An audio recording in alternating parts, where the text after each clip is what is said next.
Hey, Salvador Briggman here. Welcome back to the Crowdfunding Demystified YouTube channel. And today we are talking about some of the tricks and tips and ways in which you can grow your e-commerce store regardless of which platform that you are running your store on. It's coming up right after this.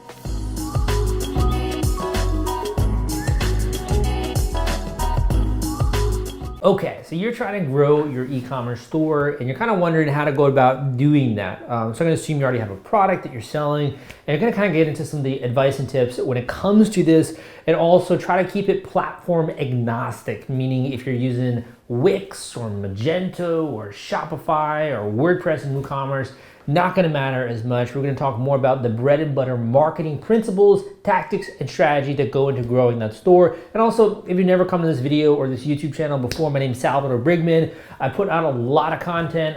So I got a podcast, got my YouTube channel, got different courses out there, got my books. I've written 10 books on different topics.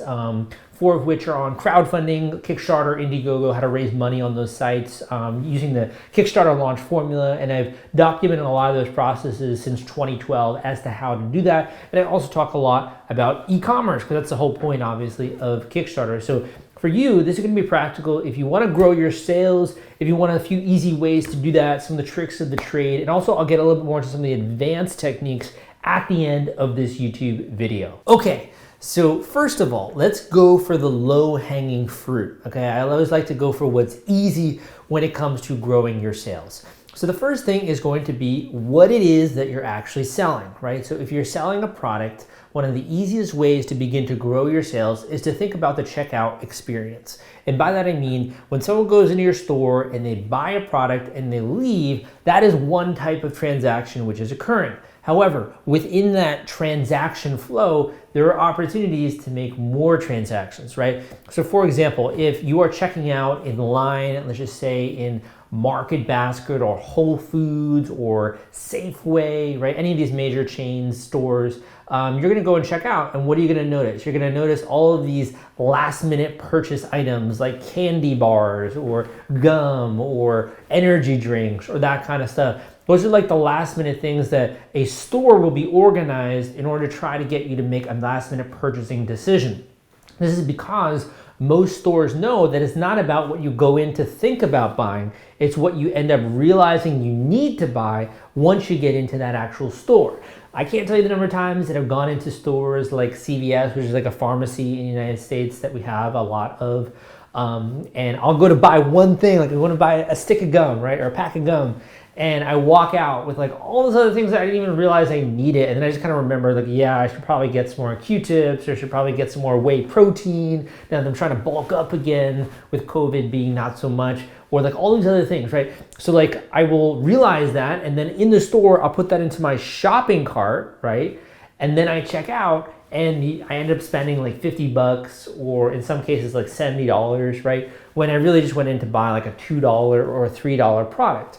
Now you can replicate this. You can do this exact same thing with your online Shopify store. And the way you do that is by having upsells, downsells, cross sells, all that kind of stuff, or these items are frequently bought together if you're selling multiple products in your store. These are just some really easy ways in order to increase the overall order value. And let's just say that even if only 1 out of every 4 customers ends up bumping up their order value, that still over time is really going to increase your sales quite significantly versus trying to just get more and more and more customers. Increase the overall order value of your existing customers. Really easy hack, and one of the things that a lot of people are not doing. The next simple step to increase your sales is just using the functionality that is available to you nowadays, right? So a lot of the times, for example, just say in a physical store environment, if you go into a cafe, right? I'm from Brooklyn, or at least I lived in Brooklyn for a long time, maybe like 8 years, and would always go into cafes, and sometimes I wouldn't buy something, like I just go and check it out, right? Or I'd go into like a garment store or like an apparel store, or go and get some new jewelry, and I'm like, oh, okay, like I go in here, I'm kind of just fishing around, going to like a flea market, but I didn't buy anything. Well, in the ordinary world, a retailer or a product seller cannot get in contact with you once you leave their store. So it's like a window of opportunity to make that sale. In the online world, you can, because when someone makes a checkout, right, or they at least get through the process enough, you can do different things. You have different tools in your disposal. The most obvious one I would say is abandoned cart checkout experience, where someone abandons their cart. You can send them an email to their contact information, be like, hey, I saw you might be interested. You may be abandoning your cart. Here is your link to continue your order, right? Or just as a reminder, we're only running this sale for a few more days, right? If you're interested in getting the best possible price, make sure to lock in your order. So there's some really easy low-hanging fruit you can do there as an e-commerce seller, a store owner rather, to boost up your sales.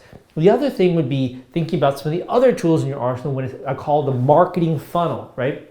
So funnel starts big and then goes small. Most funnels that I know about, at least. Starts big, goes small. Starting with the big part of the funnel is people who are first coming to the store, right? People who are visiting and landing on the store. However, then people go through different pages on that store. So maybe someone from the home page goes to the collection or goes to your inventory, or maybe they go to the product page, but they don't yet enter their contact information, so you can't do an abandoned cart checkout email or something like that. There are ways using, for example, Facebook advertising to be able to retarget people who are a part of the different parts of that funnel, right? So if someone has hit the store, but they haven't converted yet, you could technically serve them an ad if tracking is working okay. Then you can make sure you can get a communication in front of them, and you can get them back on the store completing that transaction, right? So the next easiest low-hanging fruit to be able to boost the sales to your e-commerce store is to make use of that some powerful functionality. And like even nowadays, you can use text message marketing and some of these other tools in your toolbox to be able to make sure you get a conversion. So use some of those low-hanging fruit tools to be able to boost your sales. The next one that I want to cover with e-commerce has a little bit more to do with the actual store, and here's why.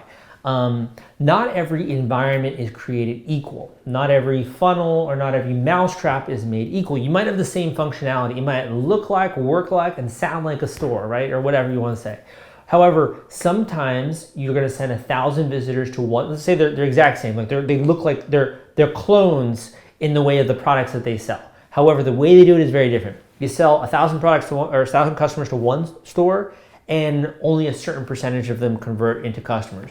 You send 1,000 visitors to the other store, and double the number will end up converting into customers.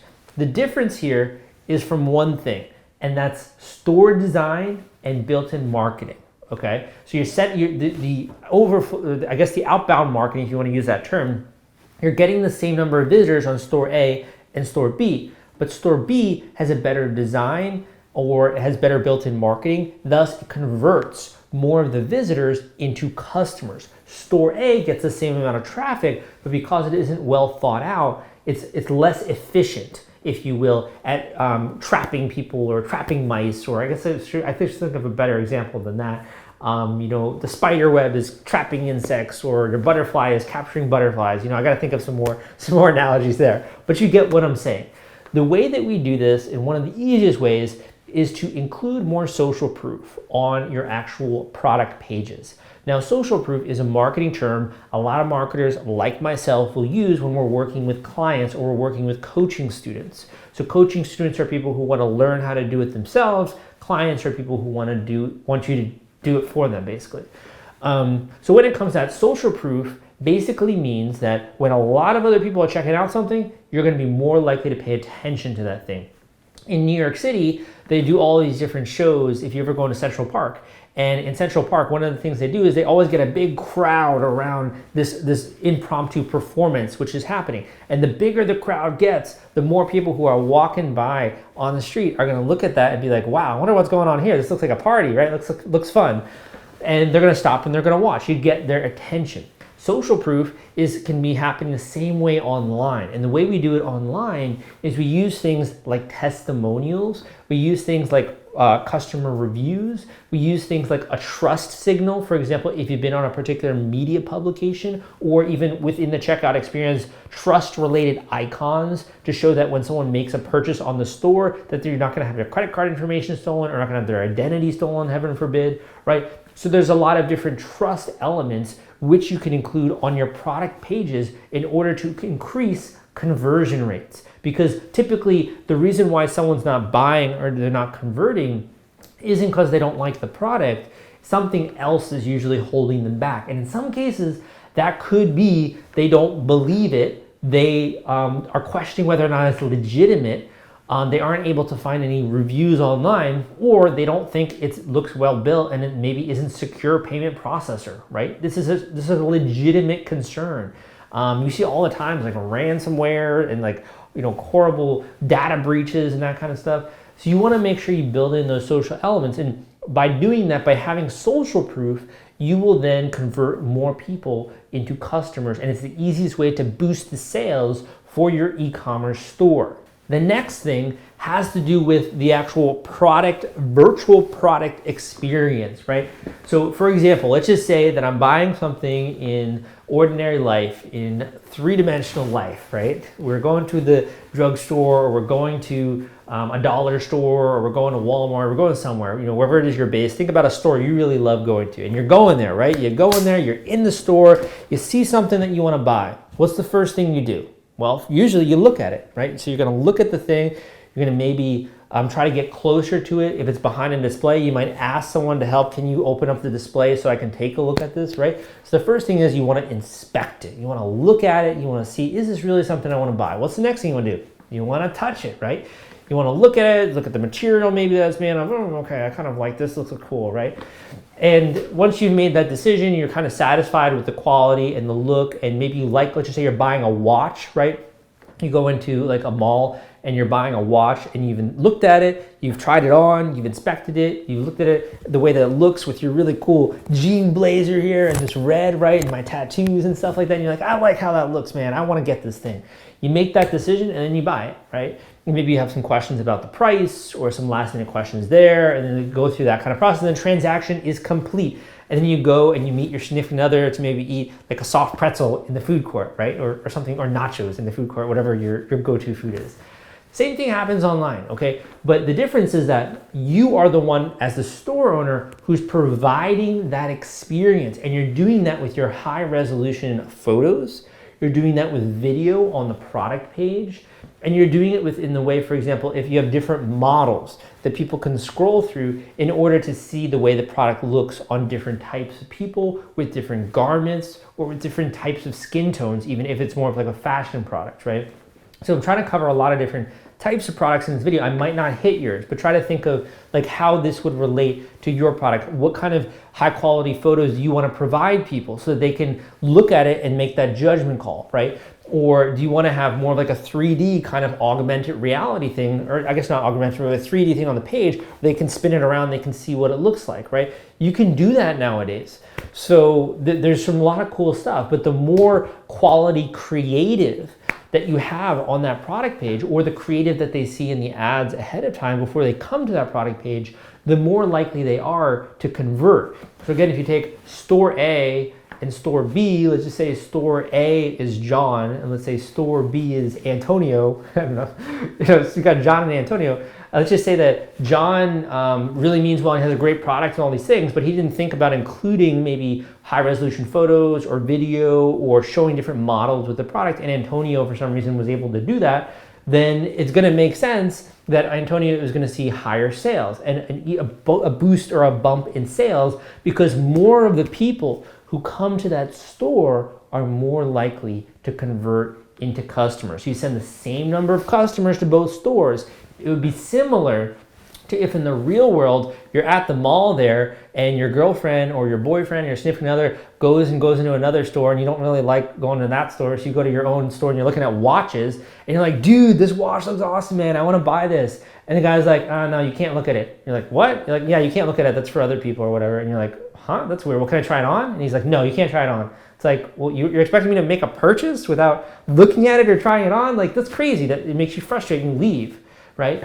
People who are frustrated or feel like they can't sample the product adequately are going to just leave, right? And if anything, it's just going to make a little bit of bad will in that way. So you want to make sure you have good stuff. It's the easiest way to boost your sales. Next way I want to talk about has to do with the information that you are providing and the quality of that information. So there are different ways in which you make decisions in life. But typically when it comes to buying a product, I'm talking about a product that you want more so than you need, right? Even with the products you need, this applies, but much more to the products that you want. when you want something, that's an emotion, right? People, you first get their attention and they make a decision instantly almost with an emotion or a visceral response, right? But they don't make that decision. They don't actually follow through on that decision until they've gone through a little bit of critical thinking, okay? And the logical side of our brain knows that our emotional side, like how we are as human beings, we're like super emotional people, right? And like you see something like, I want that, I want that, I want that. But your logical side is like, no, think through it. What is the price? What is it made of? Is it a good buy? Is it reliable, right? Those kinds of questions. How long it's gonna take to get you there? Is there sales tax?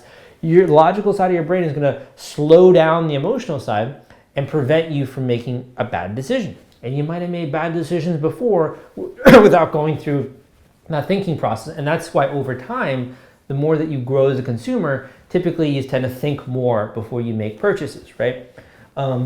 So when it comes to that, you have to be aware of that as the store owner. So the easiest way to boost your sales is to make sure that you've provided enough information from the logical side for someone to make a quality decision right then and there without having to hunt around or, heaven forbid, ask a question of you, right? And like submit a customer service inquiry in order to find out that information.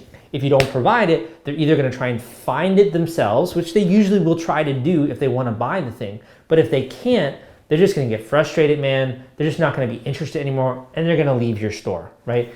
So the way we do this, first of all, is we make sure we have really great engaging creatives, which I kind of went over a little bit before, and we follow that up with really strong, rock solid, logical information in the way of specs, in the way of measurements, in the way of what the product is made out of, the materials, what is the anticipated delivery timeline, what is the shipping going to be, like all the kind of things that they need to logically make that decision. Or there are obviously different types of consumers. In some cases, someone, when they learn actually what the product is made out of, and when they learn the design that went into it, or they learn the specs behind it, they actually get more excited because they're like, wow, this is actually a really great buy, or I can tell this is a quality made craftsmanship material product. Like the craftsmanship of this thing is insane. I feel even lucky that I get to buy this, right?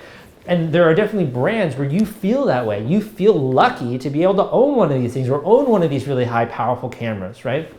So that we have to provide that level of logical information in the way of the product page, the description, the specs, all that kind of stuff. If you don't provide adequate information, what's going to end up happening is someone did get excited, but they didn't follow through to making the purchase, or less people did than you would like. Or you're going to end up getting a lot of inbound support requests, which usually is actually more common if you have a product that people want. And then you're going to have to deal with that, which isn't the funnest thing to do. You probably don't want to do that, right? And it's not going to be as automated of a store experience as you might like. So that actually, it sounds strange, but one of the easiest ways to boost the sales of your store is just to provide more contextual information to allow someone to make a decision without having to hunt down for it online.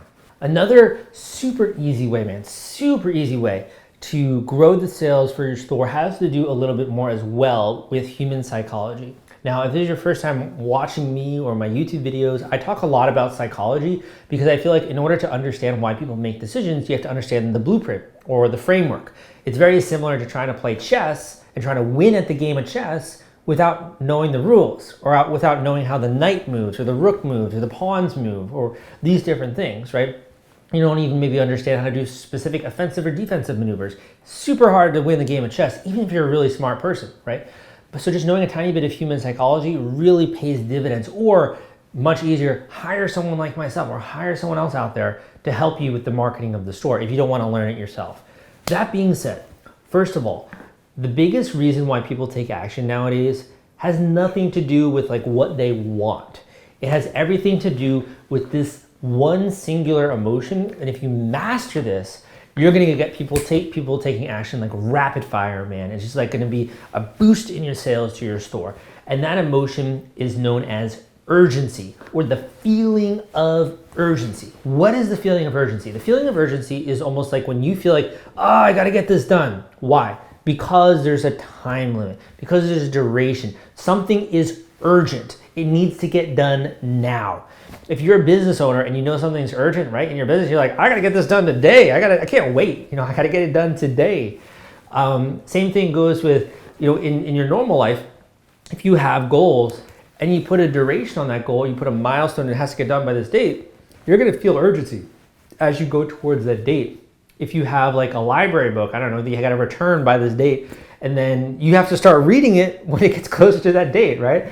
Or back in the day with school, if you were like in college or you went to some other university or something like that, and you had to write a paper, let's just say like a paper for some professor, which you never obviously reference the paper again, except in my case where one of my papers ended up being what I ended up doing, which is like a research paper on Kickstarter and Indiegogo, which ironically ended up turning to my career. I don't know how that happened, but regardless, say you're writing a paper, right?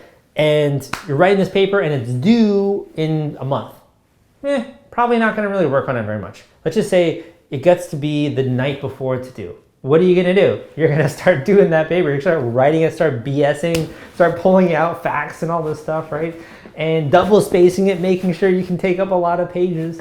You're gonna start to work really hard on that like the day or two before it's due, right? And why is that? Because you feel urgency, my friend. You feel that sense of urgency. So we wanna encourage that when it comes to the e-commerce store experience. The more you feel urgency, the more you're almost gonna get what most traditional people in the media or in general will call a frenzy of activity or unexplained crazy buying behavior. My friend, it's all explainable. It's just the model of the world that maybe someone doesn't understand. For example, Black Friday, right? You think of Black Friday, tons of people piling into stores, climbing over each other, trying to get deals. Why are they doing that? And the media's like, this is so strange. Why are people piling in? Why is this happening, right? It's because they don't understand human behavior and psychology. It's the feeling of urgency. I gotta get the deal now or I'm gonna miss out on it. That feeling of missing out and the feeling of I gotta do this now, that feeling of urgency is what causes that almost like animalistic, crazy frenzy of behavior when it comes to Black Friday. You can do the same thing with your store by having things like sales, by having things like specific deals for specific days, having time-based coupon or something like that, a percentage off, and communicating this is going to be happening until this date. And even having a timer countdown on your store, on your product page, really easy, low-hanging fruit to incorporate into your store just to supercharge those sales, to light a fire under this thing, man. So you start really getting excited about the opportunity for this store. I promise you, if you're watching this video, more often than not, it's not the product that's the issue. Like if you made something that genuinely solves a problem or that you believe in or people have bought and said good things, it's usually the marketing that needs a little bit of help. So that would be another simple, easy way, hands down, to increase the sales to your e-commerce store.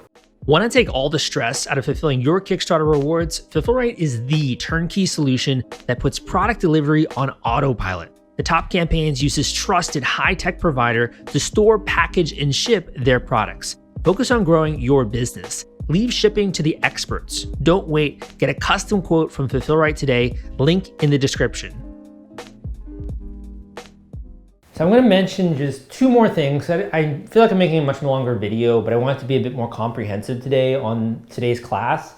So the first thing that I want to make or point out is that marketing isn't all about automation and isn't all about technology. And I know that sounds strange because I'm a big technology guy. I'm really into automation and doing a lot with a little, I'm an individual and I have teammates and stuff like that, but we're able to, work on a lot of things and have a lot of content coming out. And that's all due to technology and to a certain degree automation, right? So I'm a big proponent of that. However, I will also be the first to admit that there are times and cases where offline marketing works really well. And I'm like the type of person where I don't believe in just solving a problem with one solution. If something's working better, then I'm gonna go with the better solution, right? You use the tool for the specific job that you're trying to do. One of carpentry or home improvement 101. you use the tool that's best suited for the job. It doesn't matter about the tool, like the tool is cool, but like at the end of the day, you need a workshop with a lot of different tools in order to solve a lot of different problems in your house, right? So when it comes to that, one of the things that I think is really just underutilized is using marketing inserts in your packaging and using your packaging as a brand building experience. It should feel in end to end. It should feel like someone goes to the website, sees the ad or sees something you post online, goes to the website, goes and buys, checks out, gets email, gets product in the mail, opens it up. Same feeling and brand experience. It's like an end-to-end system. And that's what creates that like almost emotional experience with the actual brand. So make sure you're using offline marketing techniques like even a simple package insert with maybe even a time-based constraint, because it's very easy for just a handful of your customers to reorder or buy other products from your store, or to join a newsletter of some kind or something like that, or to join a group that you have online, right? A lot of easy ways to do that. And that's just, again, marketing is all about attention. It's not about the medium which you are marketing. Right now you're watching this on YouTube, right? You're watching this via video form, one medium, right? You could also be commanding attention through a physical mailer, a physical piece that you insert into that package. It's the same thing. It's just attention. It's a different form of marketing, right? So that's one of the easiest ways. The other thing that I want to talk a little bit about goes a little bit more deeper. And the reason why this is important for growing your sales is that it really creates this really strange, almost like sense of belonging or community feel that causes someone not just to buy one product from you, but to buy many products, to recommend your brand, and to bring you in customers, evangelist customers from their friends and family that you are like, where did these people even come from, right? It's so rare for people to have like an emotional experience with a product. And this kind of debunks or helps to shed light on why this happens. So what I'm referring to is storytelling and values, okay? Now stay with me here. Storytelling and values. Will this immediately grow your sales? It's definitely gonna help your sales. I wouldn't say of all the things that I mentioned, it's the most immediate. However, in the long term, it will significantly grow your sales. And here's why. I want you to think about some of the other products that you've bought on a regular basis. And some of the ones maybe that are even a part of your hobbies. Things that you've purchased, for example, cars or laptops or apparel or different things that are related to your identity. For example, if you have a certain hobby, maybe you prefer Wilson tennis rackets over Head tennis rackets, right? There are a lot of different types of use cases where this is going to take example. One simple one will be your watch and your car, let's just say. So your car, obviously there's some functional benefits there, but a lot of people also feel a sense of identity with their car and the way that it looks, particularly when it comes to certain cities where you kind of have to drive. In New York, I'd say there's a lot more identity with the apartment that you own and the way the apartment looks, because that makes a lot more sense because you're not driving everywhere, right? Same thing with what you're wearing. Fashion is really big in New York, but at the same time, cars really aren't. So it's going to vary from place to place. But that being said, we'll just take Apple as an example when it comes to laptops, right? So certain people are Mac people. Certain people are more PC people. Other people are like with smartphones, Samsung Galaxy, etc. That's like a certain type of individual. And it almost feels as deeply as your identity. So really hardcore fanatics like Apple fanboys or people who are really into the Apple ecosystem, they almost feel like it is a part of their identity. And it's because they relate with the stories that that brand puts out. And they relate with the values that that particular brand has. Now those values could go in the way of privacy and data sharing. Obviously, like Facebook and Apple have very different views on that. And it could be even a little bit deeper when it comes to like the way that the founders envision that they are going to change the world. Because obviously Apple started with computers and then it went to music players, right? And then it goes to all this other suite of products. So, and now they're thinking about cars. So it goes beyond just one product category. When you have cultures, values, and a story, it allows people to feel like they are a part of your community, and your marketing becomes much more in line with their identity versus their needs or their wants. And they start to become more of like, oh, I'm not really that type of person. Like I'm not a PC person, right? I like Mac. it's almost like in line with what they view themselves as being, or if they're into really like a certain hobby, like EDC, everyday carry kind of stuff, they view themselves as being that type of person, you know? So really powerful marketing at the end of the day that's gonna long-term boost your e-commerce sales has less to do with like the actual tools in terms of the website, the marketing, the ads, the creative, the colors, the fonts, the marketing funnel, the retargeting, the email list. Like, it has less to do with that, and it has more to do with how people think of your brand, the values they assign to you, and how that relates with the values they have as a customer. And if they sync up, it creates this really strange but really interesting community feel where it's almost like they're a fan of your brand, or they're a fan of what you're doing, right? And it can have a lot of interesting things where you even then begin to experiment in other ways with like influencer marketing, right? Which we didn't even touch on in this video. So a lot of great stuff, man. You can always reach out to me at my website, crowdcrux.com. Also, check out some of the stuff I'm gonna mention down below in the description of this YouTube video. Give me a thumbs up if you liked it. Come subscribe for more content like this. Turn on those notifications. Again, my name is Salvador. Hope you liked this video, and I'll see you next time.